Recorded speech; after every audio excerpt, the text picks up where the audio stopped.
categories protected by state and federal anti-discrimination laws and regulations.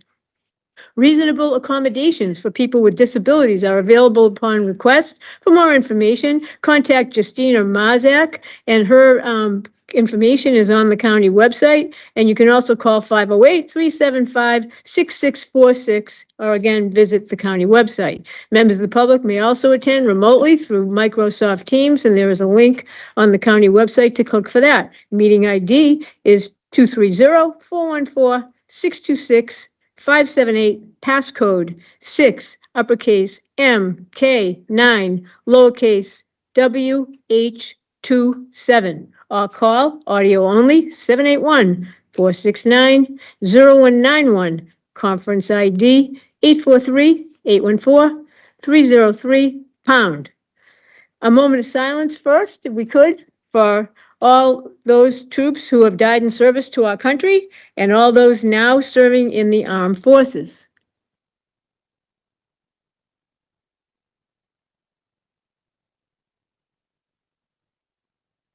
Okay, we can now pledge allegiance to the flag.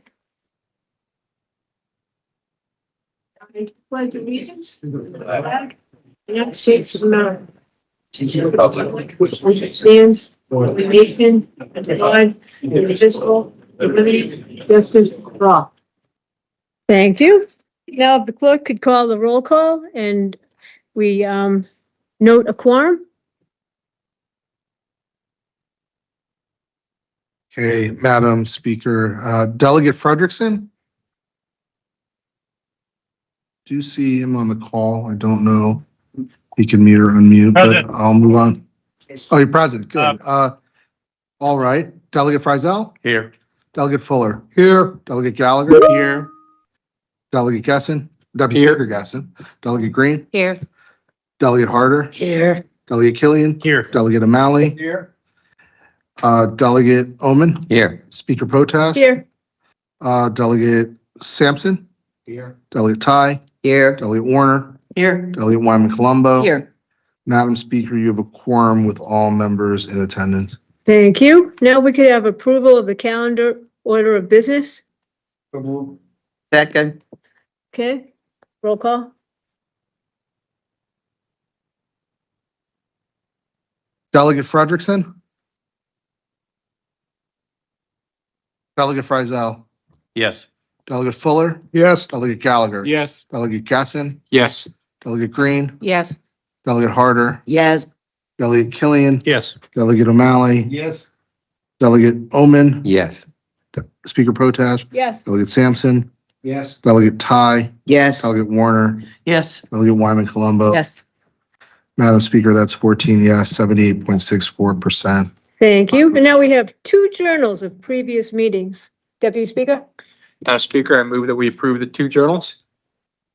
Second. are there any questions, concerns, changes? No?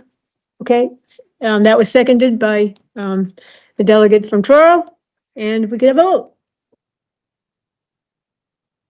Delegate Frederickson? Yes. Delegate Frederickson.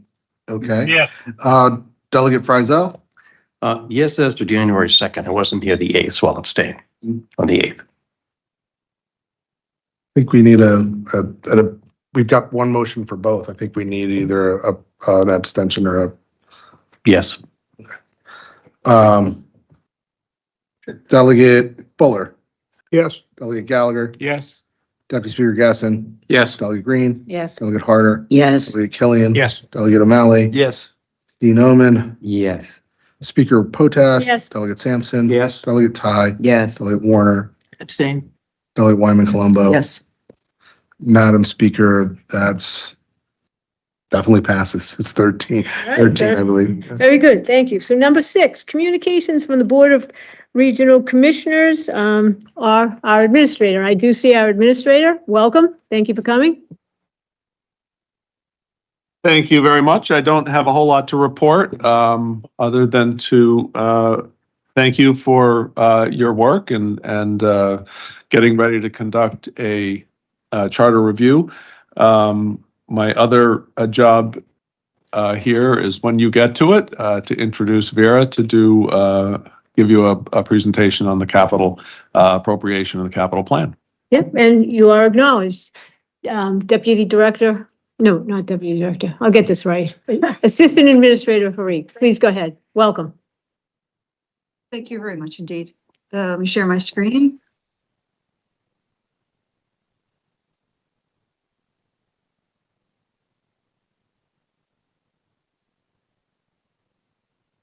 Oh, very good. Trying to get it into full screen mode. Sure why it's delayed. Yeah, anyway, right, well, thank you. Good afternoon. I'm Vera Harik, the Assistant County Administrator for Barnstable County. And as I was last year, I was here before you to explain, further explain Ordinance 2501. I had the distinction of having the capital plan be your first ordinance of your last session as well. So this pertains to proposed ordinance 2501, which is before you. And it is, should I? Sorry, thank you for. Shall I start over? All right, yeah.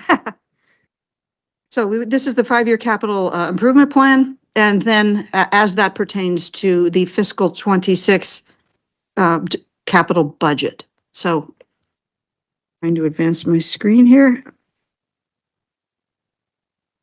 So what we will, in this presentation, I'll summarize the 5-year proposed capital improvement plan. I'll introduce the financial implications of the proposed spending and introduce the departmental capital request for fiscal 26. I have 20 slides here. I'll try and move through them as expeditiously as possible. It's at the speaker's pleasure whether she wants to entertain questions or not. How would you like to do it? Would you like to just have questions at the end? Yes, please. That's how we'll do it. Thank you. Right, so the 5-year plan covers almost $11.5 million worth of spending across 7 departments. You'll see in this slide, and I'll have a couple more slides that sort of introduce these numbers. Across this slide, the numbers and the items you see in green pertain to proposed expenditures that will be either reimbursed or will be the result of grant spending. And so of that 11.449 million, fully 9 million is reimbursable or grant funded, leaving a net cost for that we would be going for debt of approximately $2.3 million. Again, this is a 5-year plan. However, most of the projects fall within fiscal 26. There are some that are farther out in out years, as you'll see. And this slide shows that a little more fully. I'm really trying to get it into full screen mode here. Much better. In the yellow column are the projects of the 5-year plan that are proposed for the upcoming fiscal year, fiscal 26. And that amount of the $11.5 million capital plan is $8.2 million. And it's across these 7 departments that have proposed projects. And I will have, I summarize each department's project and then go into each project in turn as well in a summarized fashion.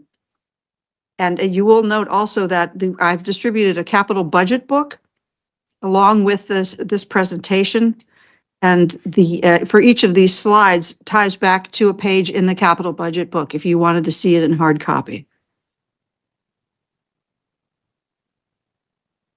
So the CIP capital improvement plan funding sources for the 5-year period would be, as I mentioned, debt of about $2.3 million, reimbursement largely from the court system, because facilities projects that pertain to space that the court is renting from us are reimbursable to us at the percentage of the space that the court is in fact occupying.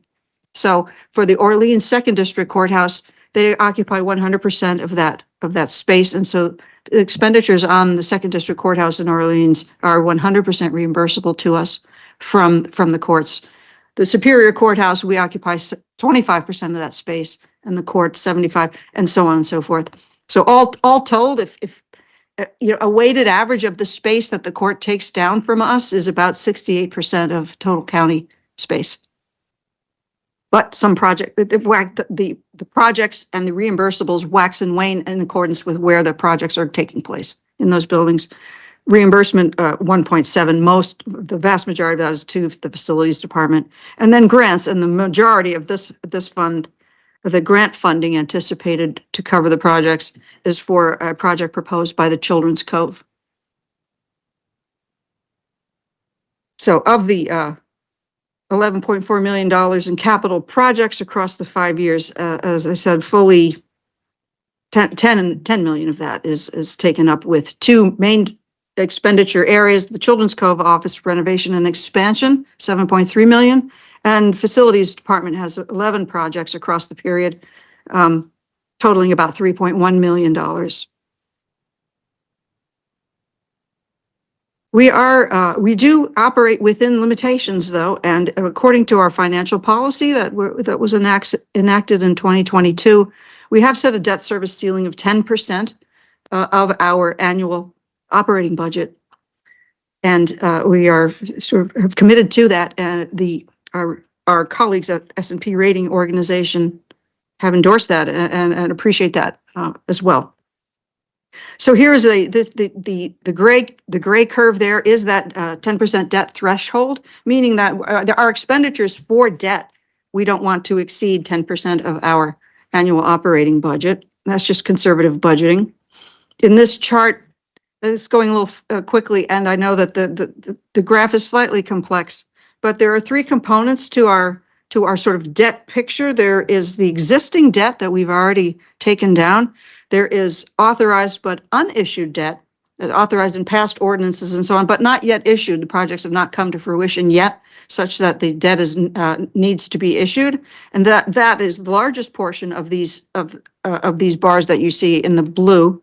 And then there's the proposed debt, which we're discussing today, which is in that peach color. And you'll see across this 8-year period that we do violate the curve in 3 of those years, but there's a good explanation for that. And although it appears that way, we don't in fact do so, because in those 3 years, and in years subsequent to that, the PFAS Stabilization Fund is proposed to be tapped in these estimated amounts for repayment of principal to the Clean Water Trust. And therefore, although we are borrowing those funds at 0% from the Clean Water Trust and repaying that principal to them, we have a PFAS Stabilization Fund that you and the commissioners established in 2024 in order to buffer the county from those expenditures and stabilize that subject area. So we are in fact well within our debt limitations as suggested. This is a slide that has just a little bit more on the PFAS Stabilization Fund. It is the language of the ordinance that established it in June of '24. And I know you have some new members here that may find it useful to see this and not have to rummage around for it.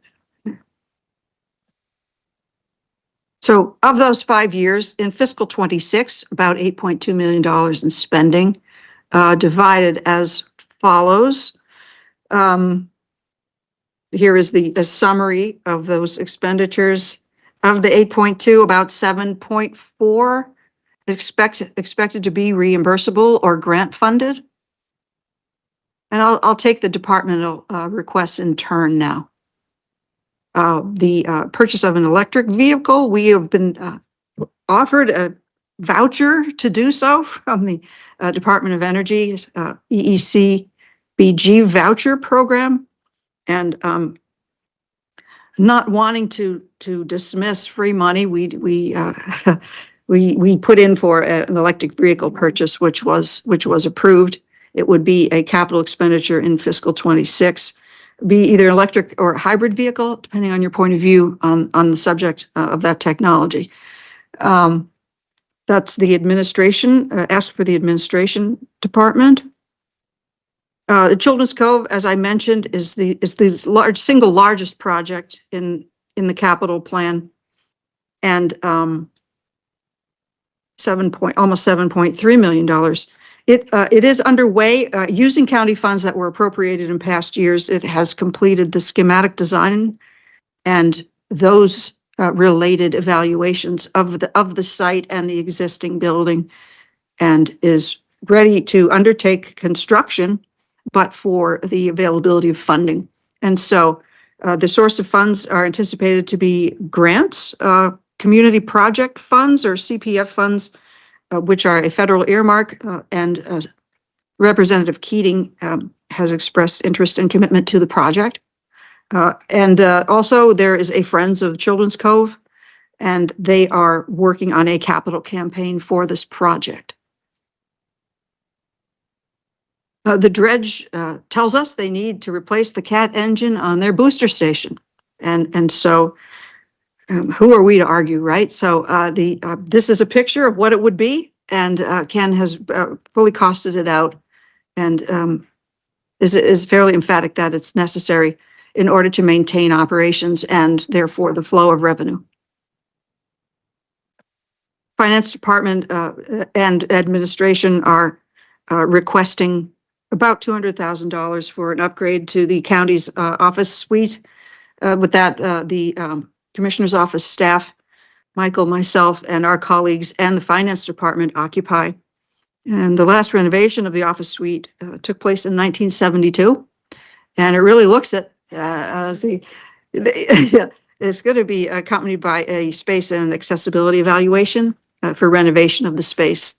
Carol right now doesn't have enough space to co-locate all of her staff, in fact. And the synergies that take place, particularly amongst the finance staff and their leadership, and finance and our office suite are extremely useful and make us more efficient in working with one another. Facilities Department has two projects, neither of which are reimbursable because they will take place in buildings that the county exclusively occupies. The first is the Fire Training Academy building roof, and HVAC system needs replacement. And the old gel generator, right around here somewhere, needs to be replaced as well. While we're in the 70s, the original heating system out there at the former Fire Training Academy was put in 1971. And the building looks kind of cool. It's sort of reminiscent of that era. But the heating system and the HVAC system are in need of serious attention. What we have out there are the training equipment. There's fire training equipment out there, and staff are out there as well. And that building is also located on the site where all of the PFAS remediation is taking place. The old jail generator powers the former Hall of Corrections, in which we in this room reside, and our health department resides just to the west of us here.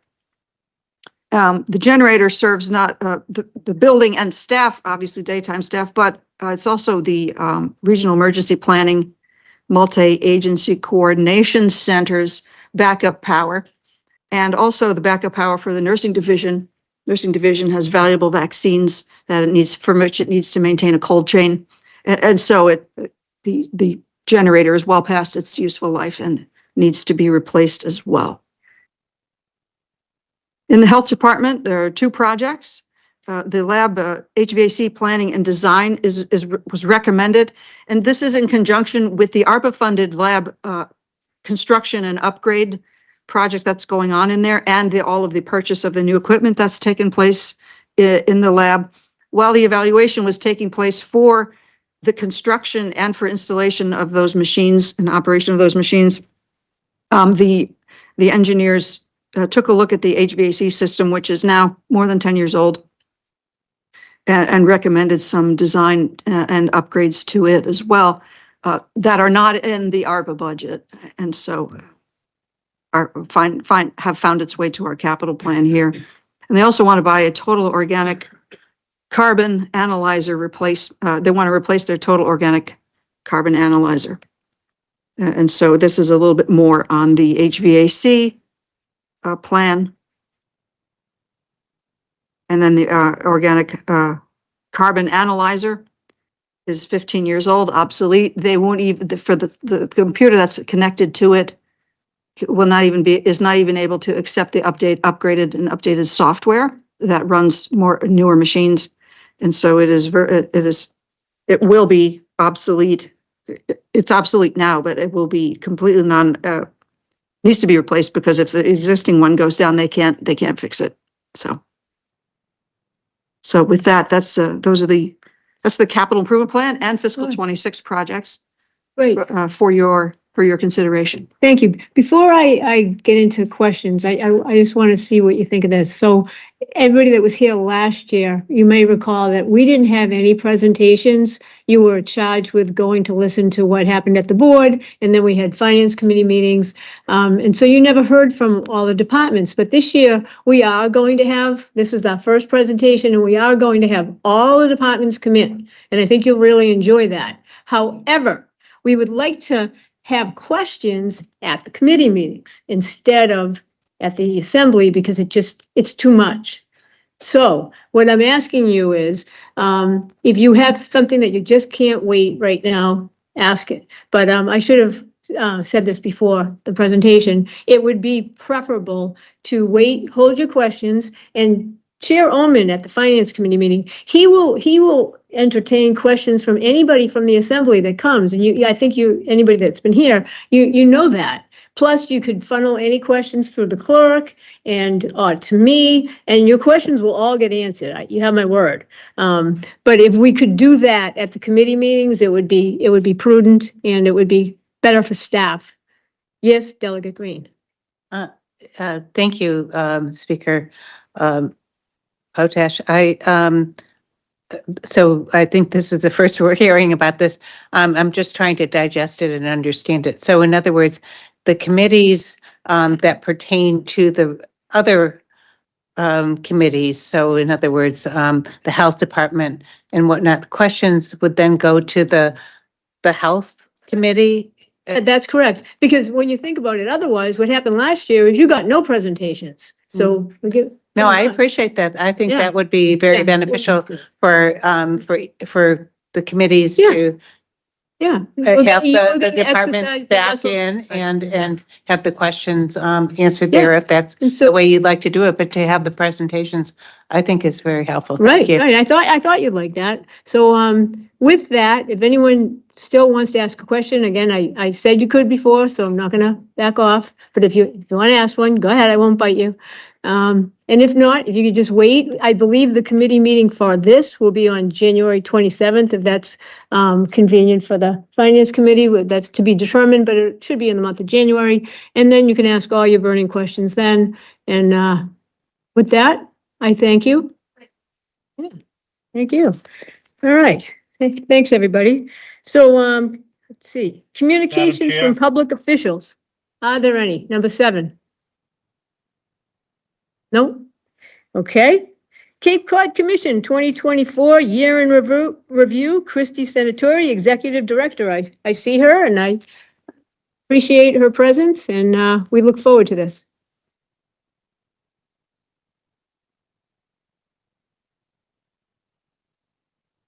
Welcome. Thank you very much. I appreciate the invitation to be here today. I believe Owen has my slides, which hopefully we can get pulled up. And I did share with everybody a hard copy, which is hot off the press of our year in review. If you don't have a copy or if you'd like an extra, I do have a few extras here with me today. But I have come, I think, for the last several years to share an update on some of the work that we've accomplished in the previous year.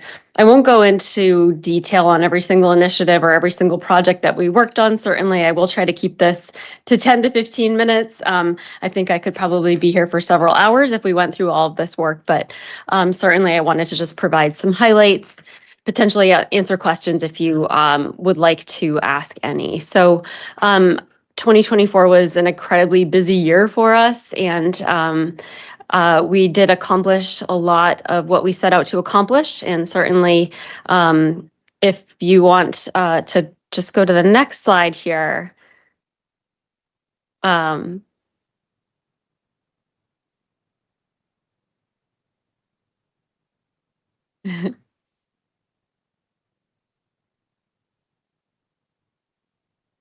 So I won't go through verbatim, certainly what's in the year in review itself, but we did work with a lot of different stakeholders, a lot of towns, a lot of engaged citizens and organizations across the Cape to really tackle a number of large challenges.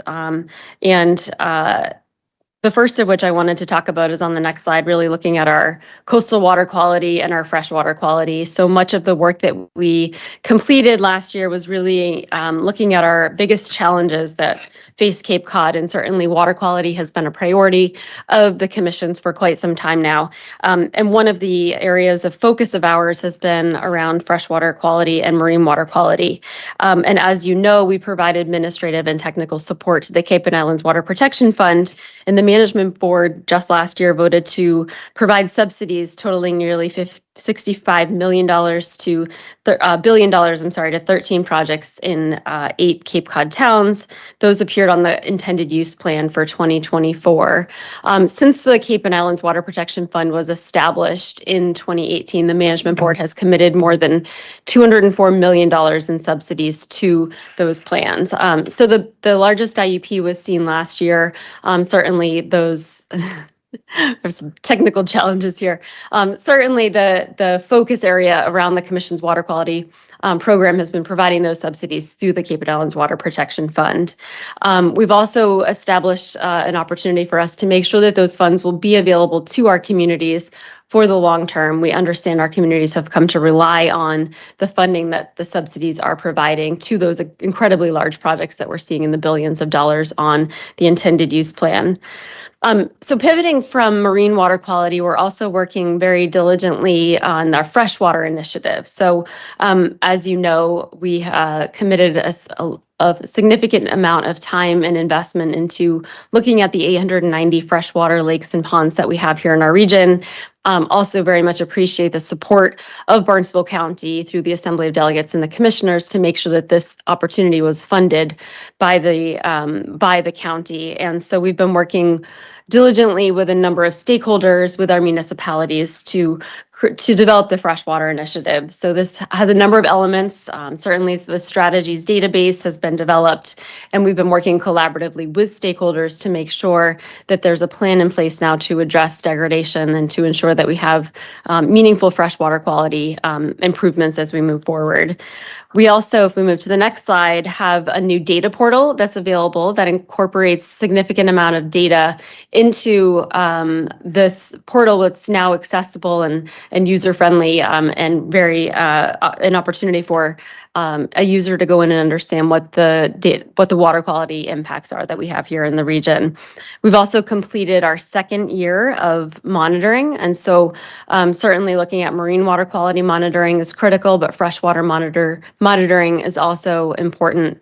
We've been working with a team at the Association to Preserve Cape Cod as a partner on this initiative to make sure that we're looking at freshwater quality and monitoring appropriately those ponds and lakes, and continue to identify funding to make sure that this is a sustainable program moving forward. Part of that program really looked at an economic analysis of the value of freshwater ponds and lakes. And we found that anywhere between 1.3 and 1.7 million visitors to ponds annually across the region. And we also found that over the sales price premium for homes that were closer to ponds with better water quality was over $22,000 per home. So certainly we want to make sure that the environmental issues are addressed, but because these are significant economic issues for our region as well. So certainly water quality has been a focus of the commissions, will continue to be a focus of the Cape Cod Commission. And of course, we know that we can't address water quality issues without also addressing some of our housing challenges here, which arguably are one of the most critical challenges that we do have. So if we move forward to the next slide, as you know, we've developed a regional housing strategy for Cape Cod. That strategy has a number of different elements contained within it. And that strategy was released released in the spring, and we've now been working on some of the recommendations within that plan. And so some of the recommendations that we're exploring are looking at the establishment of a housing land bank and a community land trust. We're working with a number of stakeholders to develop pre-approved plans that could help to expedite local permitting around some of the housing that is so critically needed here in the region. So the housing strategy is available on our website. We have a number of strategies, tools, and resources that accompany that housing strategy and that are available for our communities. We know that to address the criticality of the housing strategy that we do, of the housing crisis that we do have, we are going to need a number of partners and a number of stakeholders engaged in this process. So we look forward to continuing the discussion around the recommendations. We will need many people to continue to participate in making sure that we address the housing crisis that we have. So on the next slide, you'll see a little bit about our pre-approved plans program that is really helping to streamline the permitting process. We've also developed a number of tools, including model bylaws that encourage greater housing opportunities. All 15 of our communities are unique, and we want to make sure that the communities have opportunities to design housing in their communities that are responsive to the context and the needs and the desires of their individual communities. So we've developed a number of resources that can be available and implemented in each community. And certainly looking at climate change and coastal resiliency has been at the forefront of a lot of our discussion. So if we move to the next slide, thanks, Owen. Continuing to focus on our low-lying roads project. So many of you are familiar with this project that we initiated a few years ago. We've just completed that work, working with all 15 of the communities to develop some solutions for towns to really start to look at enhancing their resiliency against some of the increasing impacts that we're seeing. So now that we have many of the plans in place, we're looking for funding sources that can help us really implement some of these solutions. So a lot more to come on this. We hope that this is going to continue to be a focus area of the communities and certainly will continue to be a focus area of ours. One of the kind of the more fun and exciting programs that we hold is our Climate Ambassadors program. So it's an opportunity for us to reach out to high school students and really kind of work with a different group of individuals. So this year we held our Climate Ambassadors program that we started a couple of years ago. And we had, I think, 13 students from a number of different high schools across the region. They got together in an in-person format and a hybrid format and in a virtual format as well. Several times they heard from community leaders around some of the work that's going on in the climate change space here in the region.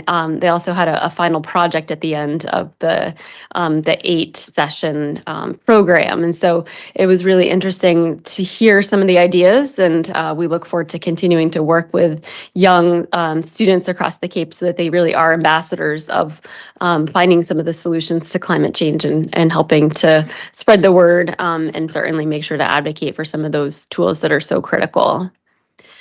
Also, in the climate change space, if we move to the next slide, we've developed a number of resources similar to the way we've worked in the freshwater space and the housing space, trying to provide these resources for our communities. We've developed several model bylaws and regulations. And so here you'll see a model coastal resiliency zone bylaw and regulations, as well as model floodplain overlay district zoning bylaws. So these are things that we intend to continue to work with our local communities on to implement where that is appropriate and where the communities are interested in moving forward with some of these tools.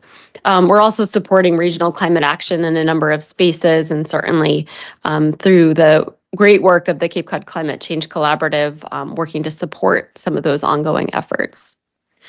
So kind of one of the highlights of 2024, and I think a lot of the work, and many of you have been able to attend in the past, and certainly last year, was our One Cape Summit. So if we move to the next slide here, you can see in 2024, we held our One Cape Summit in the fall. Normally, we've been holding it in the spring. This year, we held it in the fall, trying to avoid some vacation schedules. And we had a successful One Cape Summit. We had over 400 attendees over the course of 2 days. And we heard from a number of community leaders and leaders from across the country who are looking at innovative strategies in a variety of the priority areas that I've outlined, and that's in housing and in looking at water quality and climate change and infrastructure needs.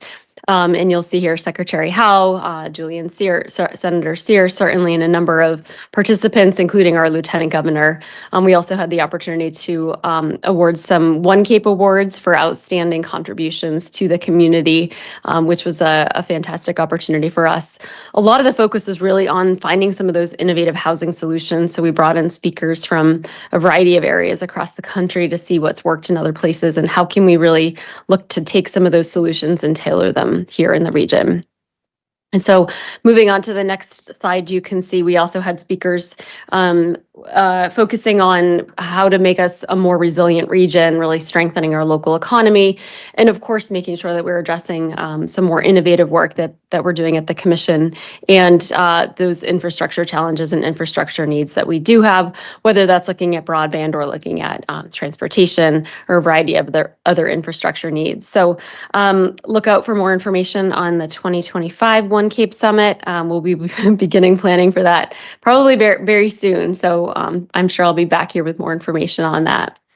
And then finally, just kind of wrapping up in a couple of remaining issue areas here, looking at transportation. If we move to the next slide, Owen.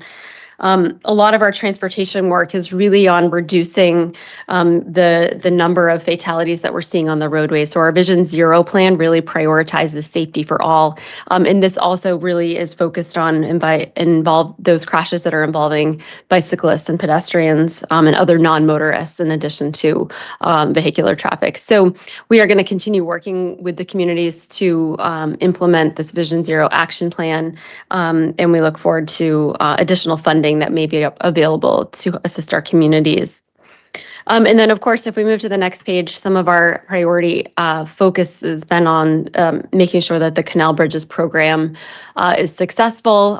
We've been working with a number of partners to provide the best available data and information to work with those in leadership positions that are able to put forward some of the funding opportunities and applications to make sure that the obsolete or functionally obsolete bridges are replaced. I know you've had some updates from our team in the past, and we look forward to hopefully providing some more updates to you in the future as we have more information.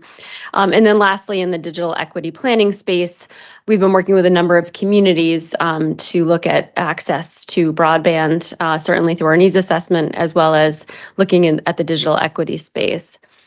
And then finally, kind of the last issue area that I wanted to touch on, which was a focus area of 2024, if we just go back one slide there, is on our comprehensive economic development strategy. So we update this plan every 5 years.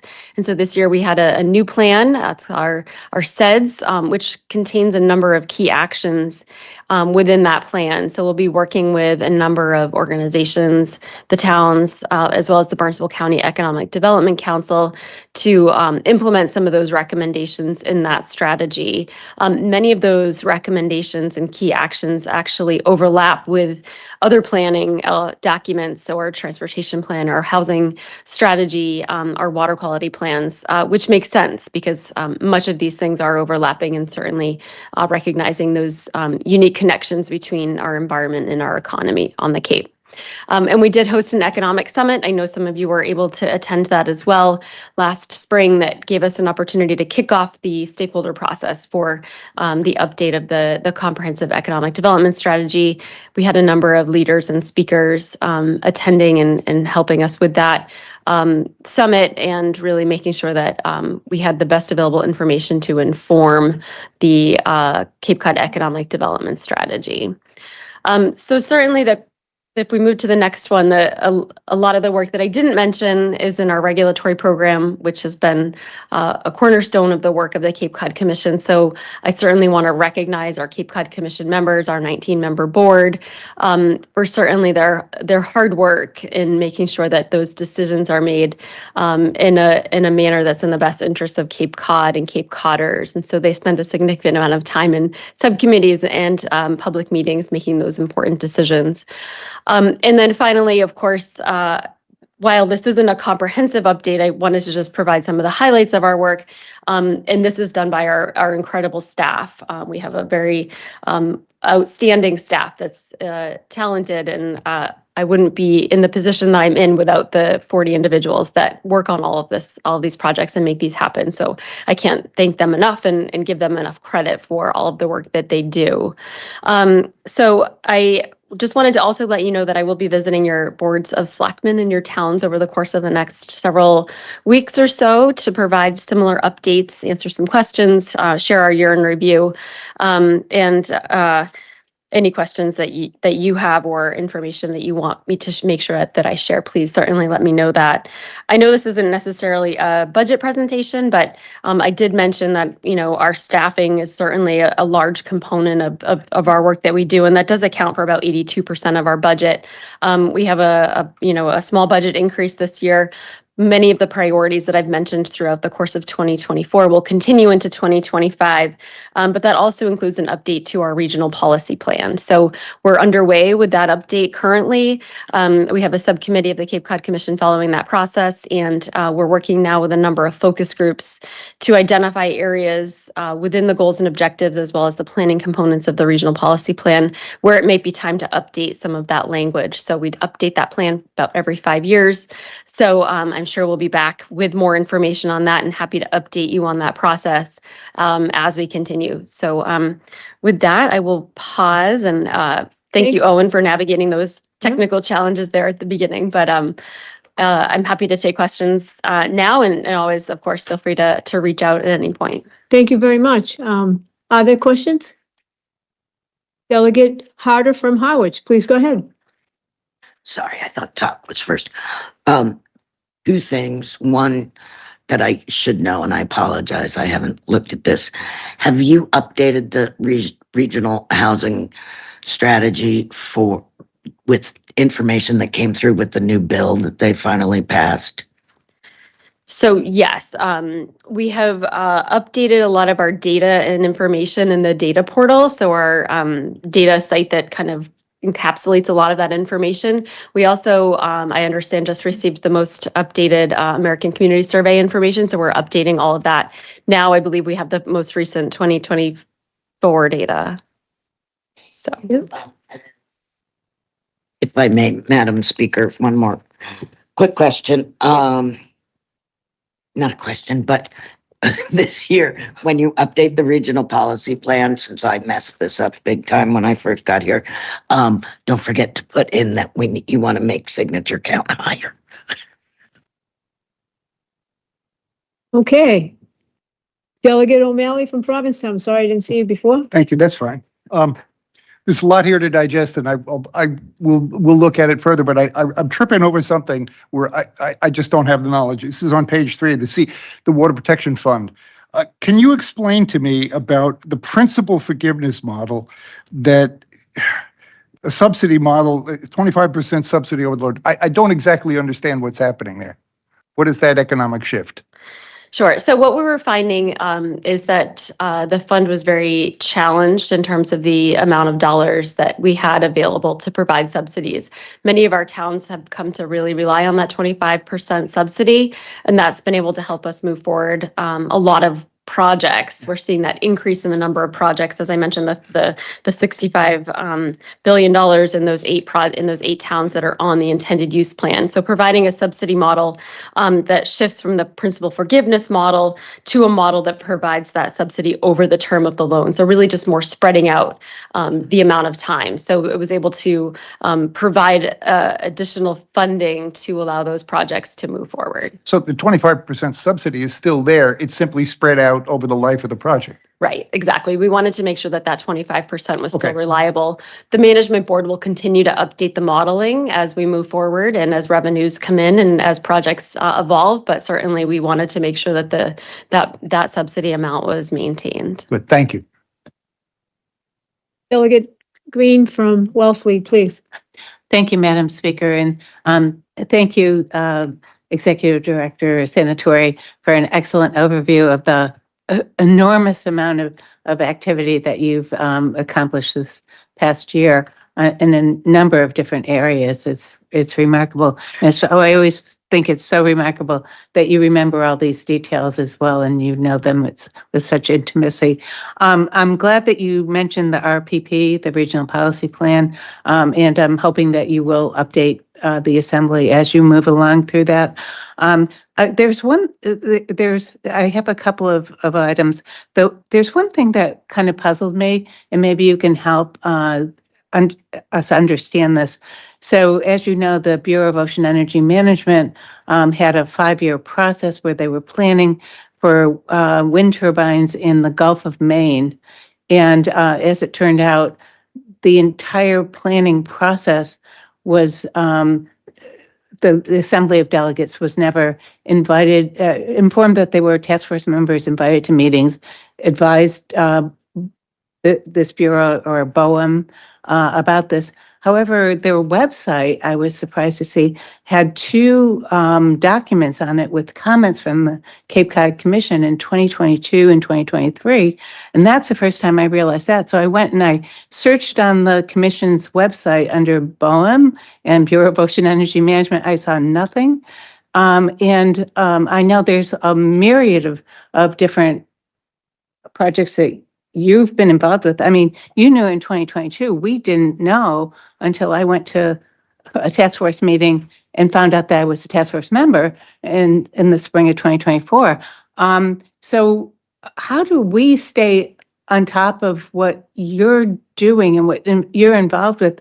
I mean, I went to biodiversity workshops with the state, and I presume that the commission weighed in on that. I looked for that, I couldn't find it. So how do we keep apprised of what's going on? It would be helpful if you let us know what you were involved with. Is that possible? Certainly, we do issue a monthly newsletter that does try to capture a lot of the work that is going on. Certainly, we provide comment letters on projects as requested and as it makes sense for the commission to do so. So I think if there are opportunities for us to collaborate with the Assembly, we'd be happy to continue to do so and highlight some of those opportunities where it might make sense for the Assembly to play a larger role. We're certainly happy to have that communication through you, the Speaker. And I would sincerely appreciate that. And also, a listing of where you're doing the comment letters and what they are. I mean, for us to review and take a look at, it would be really helpful. If that's appropriate, then I'm sure we'll get that. And if it's too much to ask, then we won't. Well, yeah, that would be helpful. And then there was one other thing, Article 97 about land use. Can you highlight the issues and the changes that happened with Article 97 as related to natural resources in Barnstable County? Through the Speaker, I assume you're probably thinking of the Open Space Act. Yeah. Which is out now for public comment, EEA, so you can comment on those draft regulations currently. So our natural resources and open space staff is taking a look at that and will likely provide some comments. So certainly, I think, not sure when the period closes, but I believe that that's probably what you're referring to. Yeah, and I didn't realize there was a comment period. So if there's any information about that you could forward to the clerk and let us know, that would be very helpful. Thank you for letting us know. Delegate Frizzell from Brewster, did you still have a question? Yes, thank you, Madam Chair. So the commission generates an awful lot of good ideas, strategies, tools, resources. Did you track the implementation of those ideas, strategies, tools, et cetera, by the 15 or more of the entire Cape? Do you do that? Do you have a tracking system so you see that some of these ideas and so forth are actually implemented in some of the towns?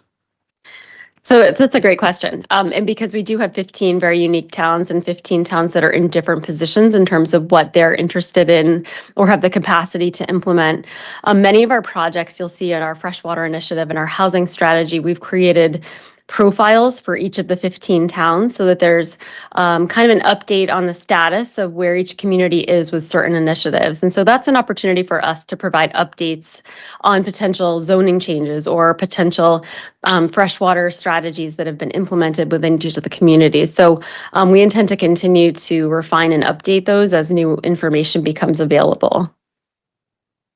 If I could just Yes, look please. quickly. So if I wanted to see where that is there some place where I could go look and find what you're talking about? So there is through the speaker on our website. We have a lot of that information available, and certainly feel free if you are looking for something specific and you can't find it, let us know. Sarah Colvin, our communications manager, would also be helpful there. She's actually running the IT, I think, today for this meeting, helping out Marcel County. So, but certainly feel free to let us know. But it is available on our website, capecodcommission.org. Anybody else have any questions? Yes, Delegate Killian from Sandwich. Thank you, Madam Speaker. Good afternoon, Executive Senatori. Thank you for the presentation. Regarding broadband access, we have had several discussions in here over the years, and there's been assessments going on for quite some time. And Steve Tupper has always been very gracious with his time and informing us. Is there any plans to get into any actual infrastructure improvements in the coming year? I know there's been money available.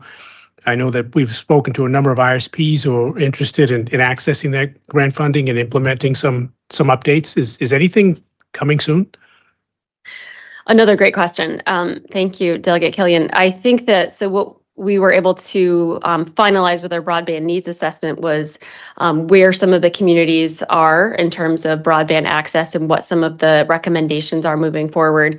We would love to be able to support some of the communities as they apply for some of these infrastructure grant funds. So I think that there are opportunities. And so while that's not necessarily an operational commission capacity, we'd be happy to provide some more of that technical assistance and support to the communities who might want to move forward with some of those strategies, and also help identify those opportunities for funding. So we're hopeful that more is to come, and the recommendations within that plan are looked at more broadly within the 15 towns or potentially on a sub-regional or regional basis.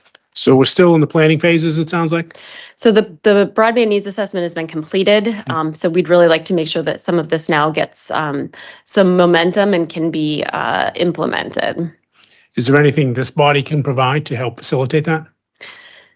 Probably. That's a great question. So let me take that back to my team and be happy to follow up through the speaker and see if there's opportunities where it might make sense to collaborate here.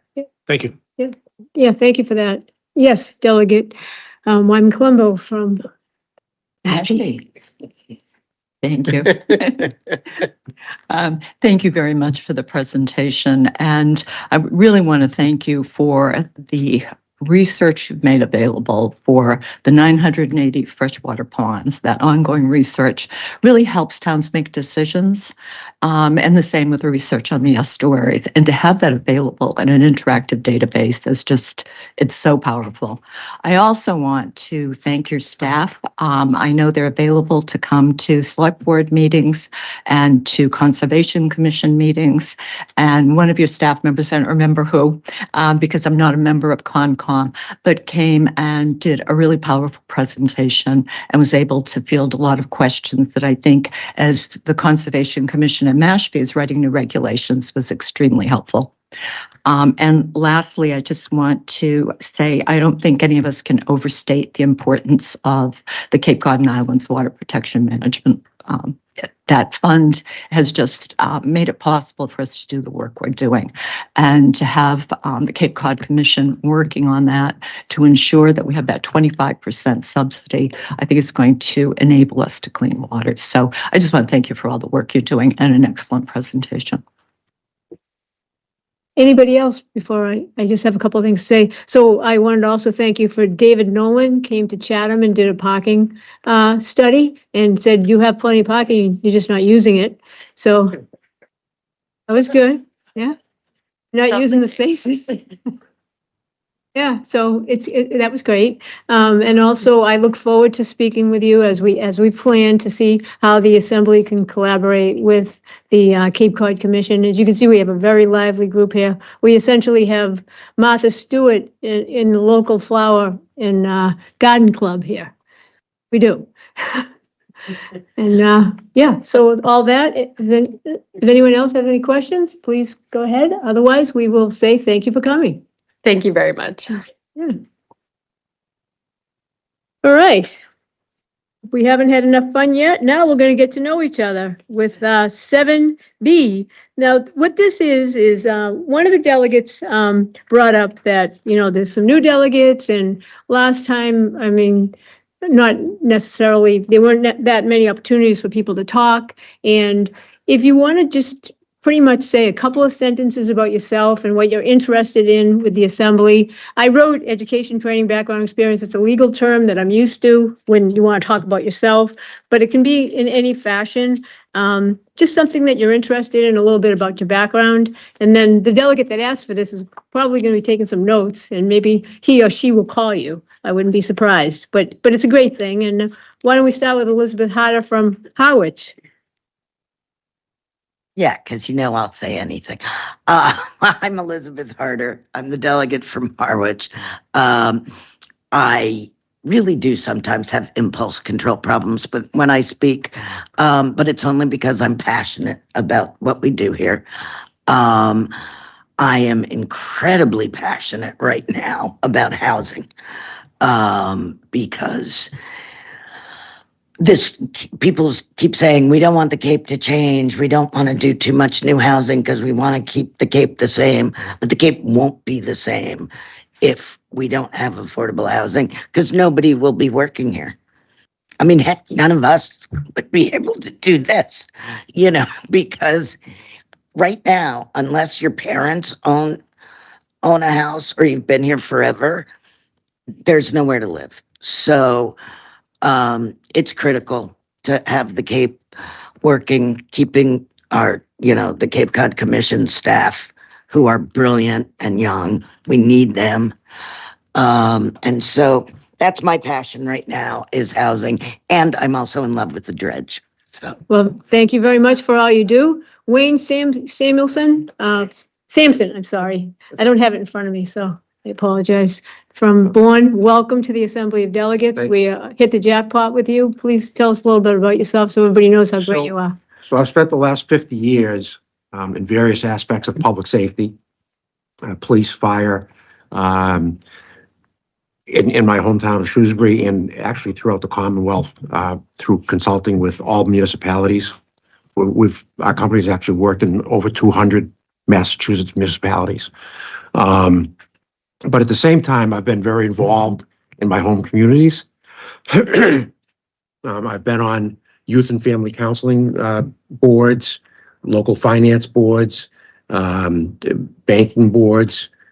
Currently in Bourne, I'm on the finance committee, the capital committee, chairman of the fire station building committee, and also the wastewater advisory committee. So I've got my fingers in a lot of different areas that are important, and this is just a great way. This board, the assembly, is great to be at the forefront a lot of developing aspects of those issues. Yeah, thank you. And John Fuller from Orleans. What say you? Well, I'm a lifelong resident of Orleans. I was born in Orleans, educated in Orleans. I graduated from Bowdoin College. I served in the Navy from 1968 to 2005, active and reserve. I was also the Nauset Middle School basketball coach for 25 years. Back in the old days, 83 to 2008. I have been on the select board in Orleans from 2004 to 2018. I served as chairman 4 times. I was appointed to the assembly on the resignation of the Orleans representative because he was moving out of town. And the Board of Select Board at that time asked me to serve, and I've served in my 2nd term now. And my passion is to listen to what other people have to say and make sure that Orleans understands what their role is in the delegation here and takes advantage of what's available. Thank you very much. Yes, Susan Warner from Yarmouth. This is my 5th term. Your microphone, sorry. This is my 5th year on the assembly, and I learn each year a lot more about the community in the various counties and the nuances of the various towns here.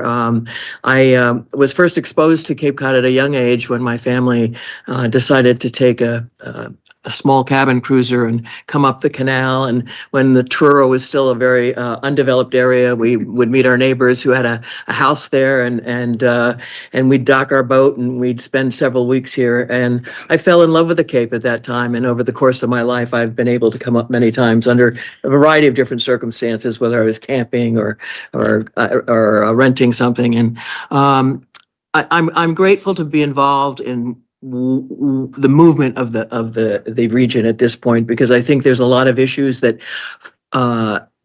are at last being addressed and are trying to be addressed in a way that will put the region forever on a landmark for us to enjoy at some point. And I've basically been in communications and marketing my whole career in a variety of different ways, whether I was in management, operating a budget, or I was working for investigative reporting in my early years when I could do that. And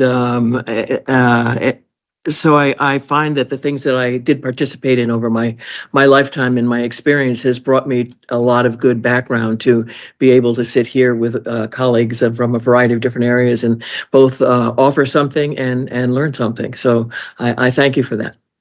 We thank you. Delegate Green from Wellfleet. Thank you, Madam Speaker. I have a varied background. I fell in love with the Cape, and actually the area that I live in, the National Seashore, Outer Cape towns, when I was 10 years old, and feel very fortunate that I've spent my adult career here.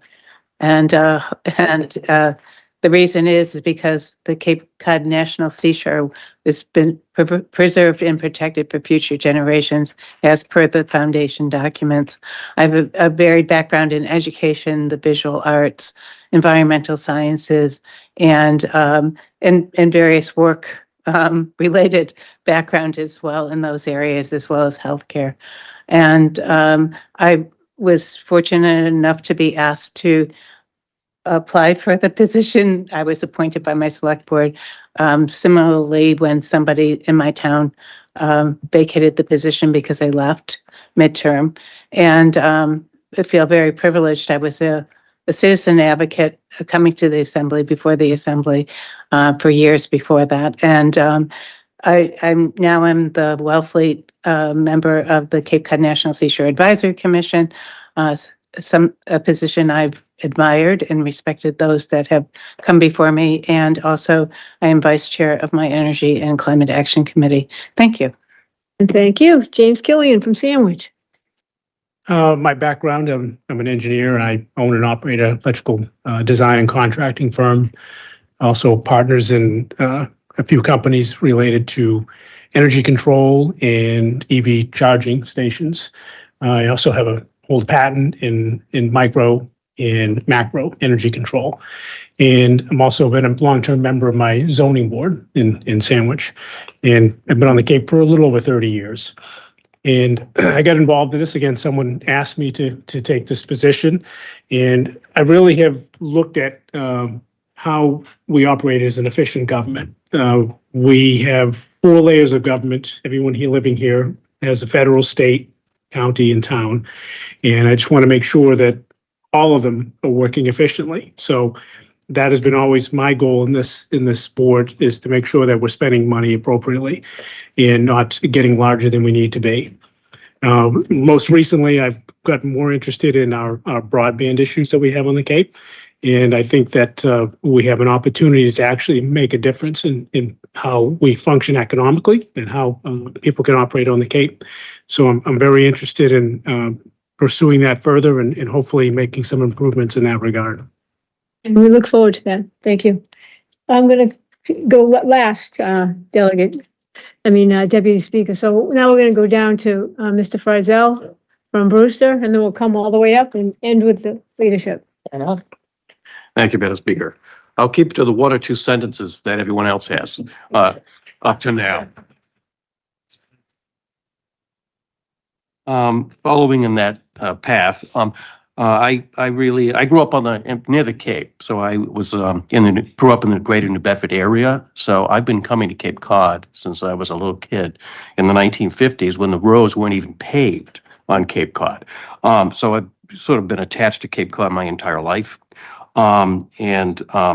I did go to college, Boston College, then went to law school at Georgetown University and practiced law for about 47 years or so, including the Justice Department in Washington and then private law firms in Boston.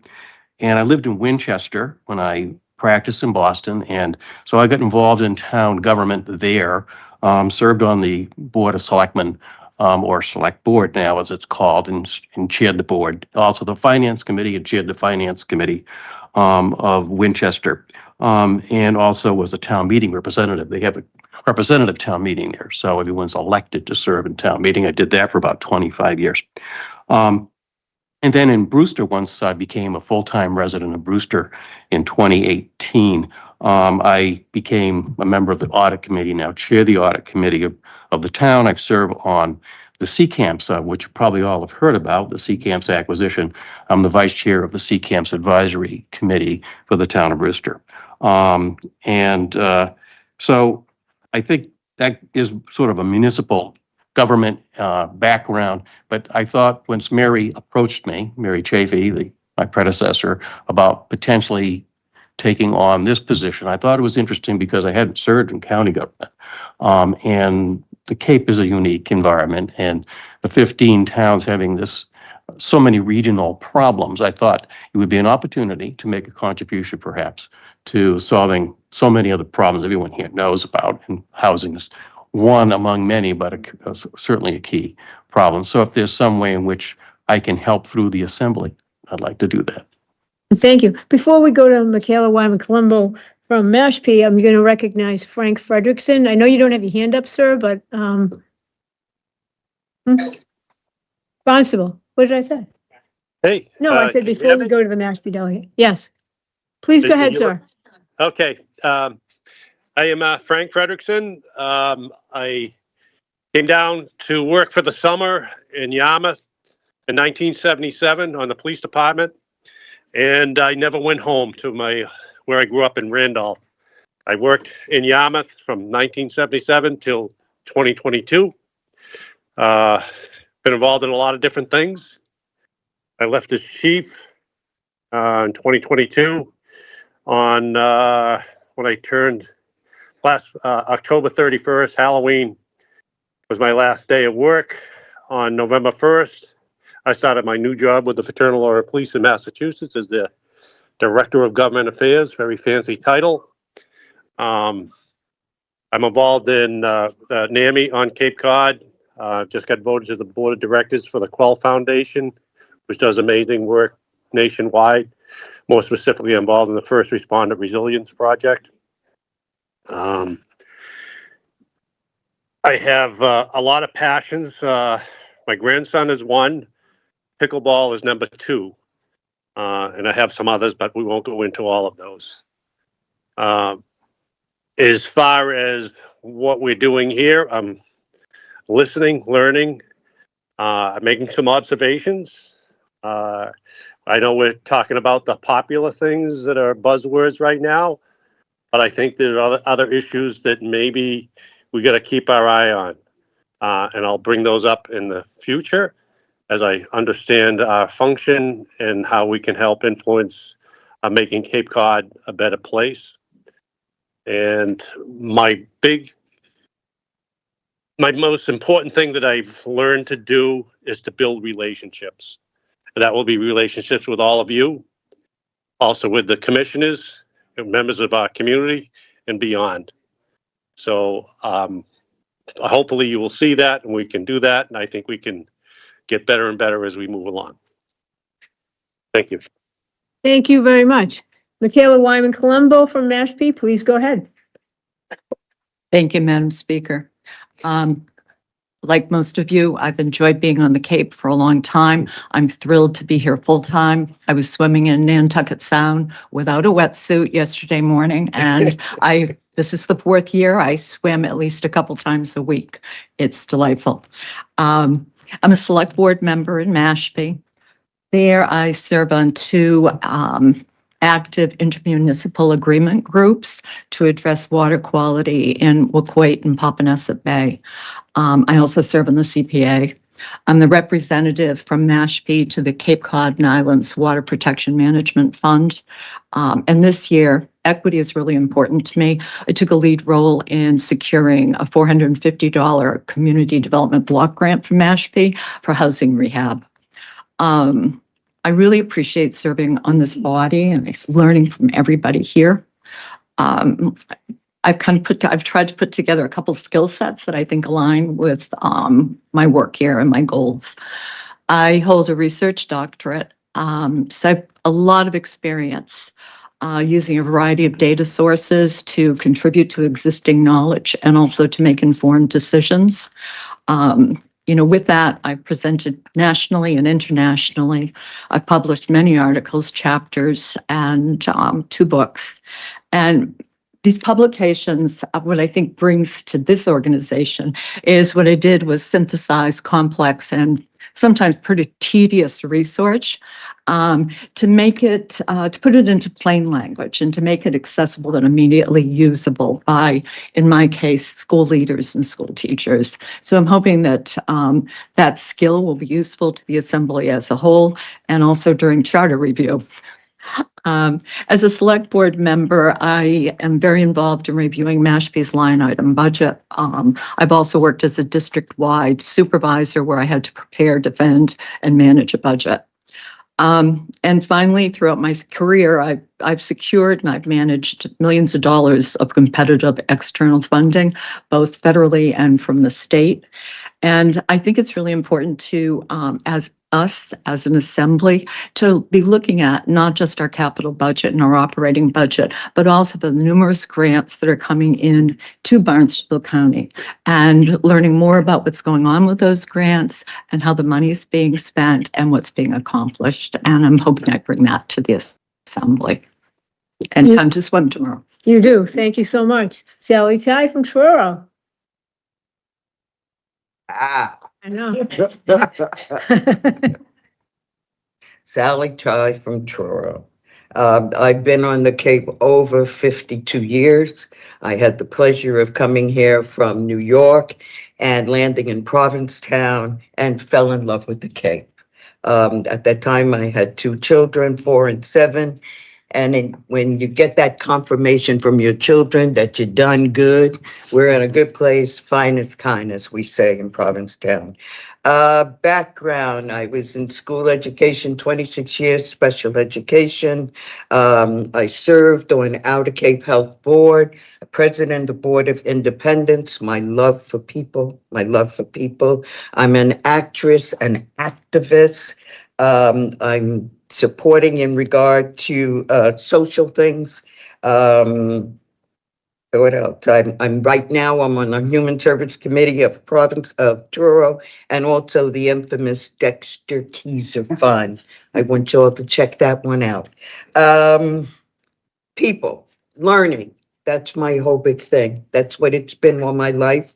I'm a psych major, so I'm watching you. But needless to say, I was asked to fill in a vacant spot in Truro, and I stepped up willingly and said, yes, this is totally out of my realm. I had no idea that this existed. So here I am 5 years later, feet on the ground and my heart in my hand to learn what I can. And you got me. We're lucky to have you. Terrence Gallagher of Eastham. Hi there. Here we are, the Bohemian Outer Cape contingent. Originally from New York City, grew up in Delaware and in New York State. I went to Brown University where I studied history and art history. In the 80s and 90s, I lived 10 years in Japan, 4 years in Germany, 6 years in New York City. I worked in journalism for Reuters, for Dow Jones, covered financial markets. I was able to do that because I speak those languages. And when I got to be in my 40s, I decided journalism was for young people. My in-laws had a house in Eastham. We spent a lot of time here. We built our own house, and I quit my job and became an independent contractor. I translate Japanese for investment banks, art museums, and most recently for the Prime Minister's Office of Japan. In terms of the economy here on the Cape, I'm very interested in the contribution made by the self-employed and independent contractors, which are an increasing segment of our economy nationally, and I think are very overlooked by a lot of organizations that are interested in jobs, jobs, jobs. I say, forget jobs, let's find work. And I think it makes a big difference. My wife is on the Affordable Housing Trust in Eastham and also the Community Development, no, what is that? Community Development Fund. We raised 2 kids here. They're now in their 30s, and my daughter is in her 10th year in Japan. Independently, it's become a bit of a family enterprise. I'm in my 4th term on the Assembly. Every time I'm impressed by the intelligence and the concern and just the engagement of this group. And I learn something here every meeting. I'll stop there. And thank you so much. And Brian O'Malley from Provincetown. Dr. O'Malley. Hello, everybody. I'm a Brooklyn kid. I lucked out here. When I was a 4th year medical student, got to do work for a month in Provincetown, and I tell you that discovered some wonderful places there, and I never really lost it. So I wound up back here after training in Boston. Spent 40 years running an independent practice, a mom and pop, medical practice, independent there. Retired 8 years ago.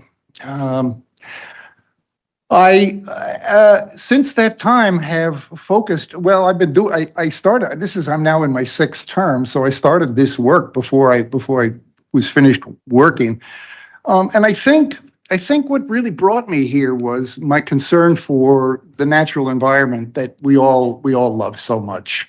I was involved with a group of people who had put together what we call the Cape Cod Bill of Rights, rights of the natural community, the natural environment. And that's a movement that's taken place elsewhere in the world, and I actually brought it here in my 1st term, and it didn't pass. I didn't do the requisite work. I didn't understand it well enough.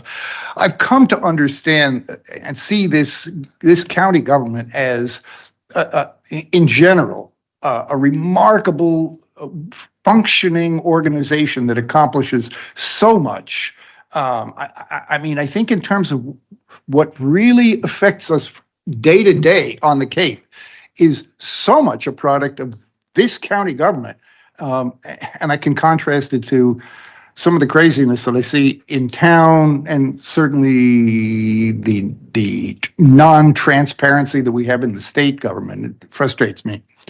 Along with my interest in the outdoors, I'm an avid photographer, a sailor, a hiker. I appreciate this place, and I guess I'm here because I want to see it. I want to see it preserved. And thank you. Delegate Oman, Dean Oman from Dennis. Yeah, Dean means I've been this is my 15th term. That's not exactly a sign of intelligence, but I love it. I started coming here in the 50s with my family and fell in love with the sand and the air. And I'm dying to come back. When I graduated from college, I worked in New Jersey and Indiana for a few years. And I said, you know what? I'm coming down here.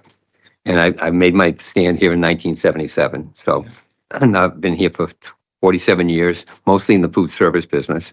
But the reason I love the Assembly is because we're a regional government, and every year I notice that, number one, the talent pool is better. And you guys are amazing. I'm awed by the experience I've just had.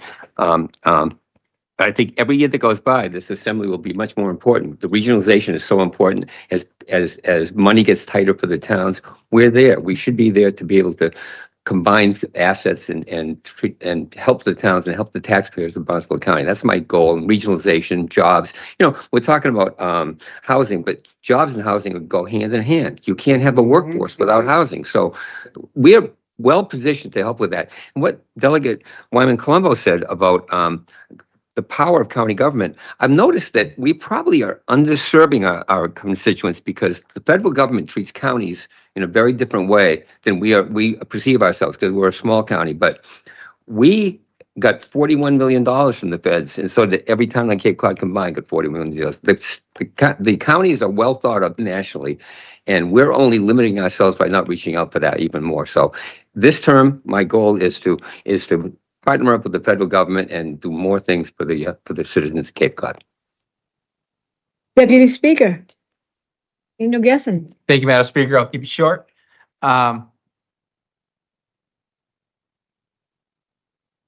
Yes, so my name is Dan Gessen. I was born and raised in Falmouth.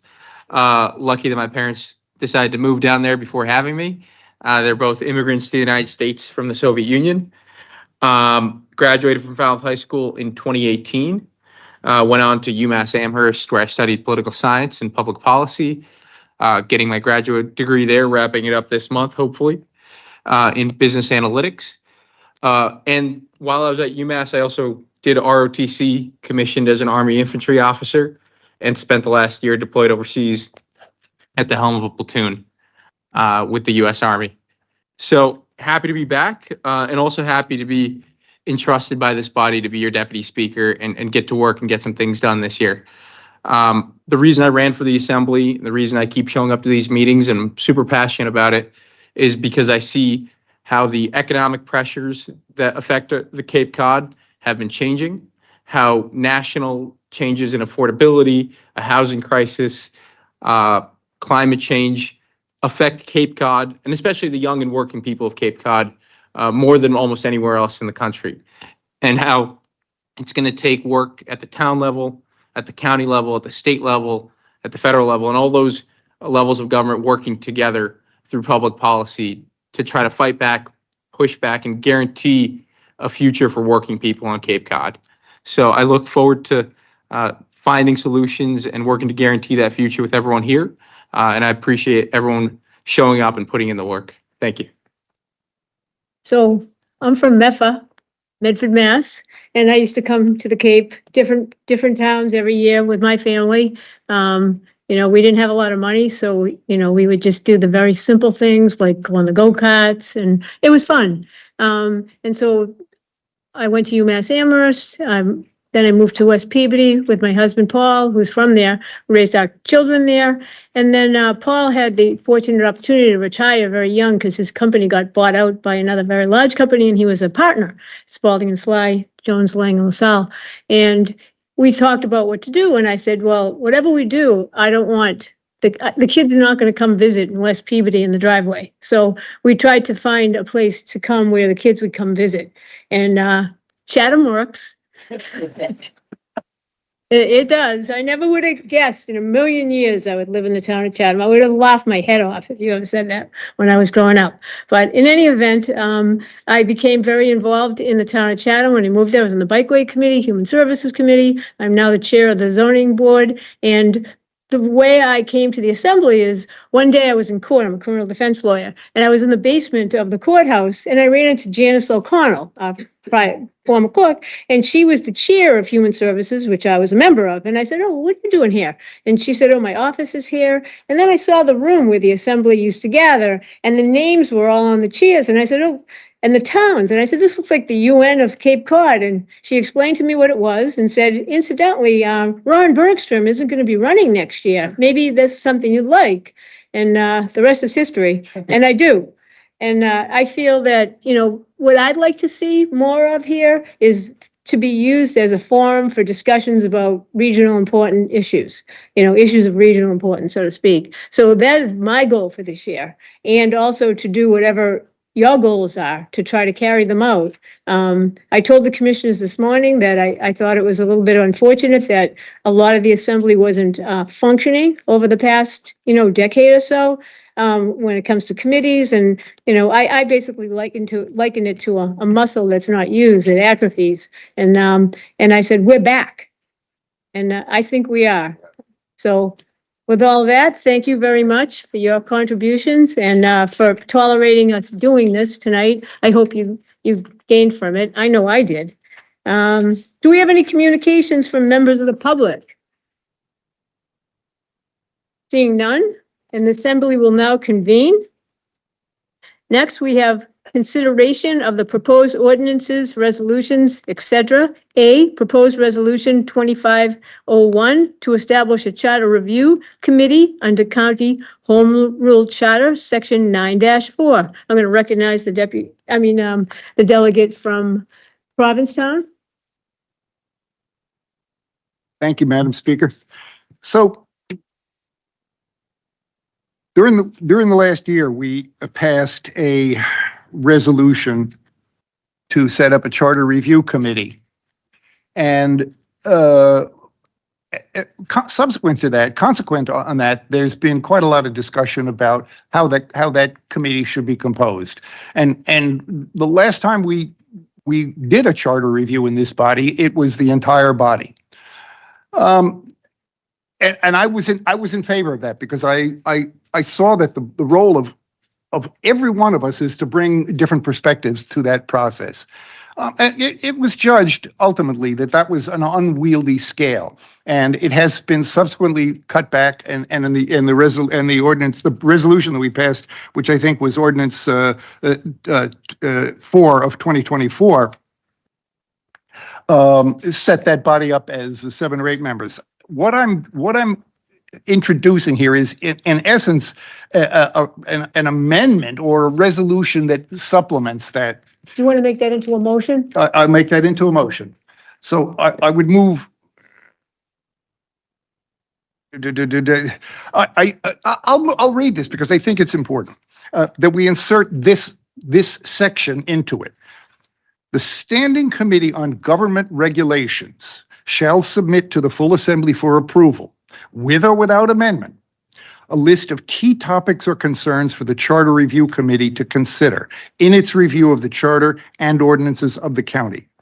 The Charter Review Committee shall make every effort to pursue lines of inquiry or analysis and give due consideration to any recommendations regarding the charter and ordinance of the county as individual delegates may submit to it in writing. Nothing in this section shall limit the ability of the Charter Review Committee to consider additional topics regarding the county's charter and ordinances to the Charter Review Committee as the Charter Committee determines are necessary to fulfill its charge. In other words, what this proposes is that through the Committee on Government Regulations, which is the chairs of each of our standing committees, every delegate has the opportunity to submit issues that need to be considered. The problem that I saw with a body comprised of a lot of outside people is they simply don't see what goes on here. What are the issues that we face on a regular basis? Those issues of communication with the speaker, those issues of communication with county employees. We deal with that regularly. And so this is a mechanism, without actually putting all of us on the committee, gives each of us a channel, a very clear channel directly to your committee chair, whatever committee chair you're on, or if you're one, and then to the Committee on Government Regulations, which simply then will compile a list of topics. It doesn't mandate anything. It simply assures that we don't leave off issues that we have all found to be problems with the charter. I'll leave it with that. Thank you. You want to second that? Second. And yes, Delegate Fuller, you were going to second it? Okay, fine. Is there any further discussion or can we vote? Yes, Delegate Green. Thank you, Madam Speaker. I just want clarification, please, on what we're voting on before we do vote. So are we voting on what we see in front of us, this document that says proposed resolution number 1 with submitted by Provincetown Delegate Brian O'Malley? Is that correct? That is correct. Thank you, Madam Speaker. Anybody else? Anybody else want to comment, or can we have a vote? Did you add anything, Clerk Fletcher? Please go ahead. Otherwise, we'll vote.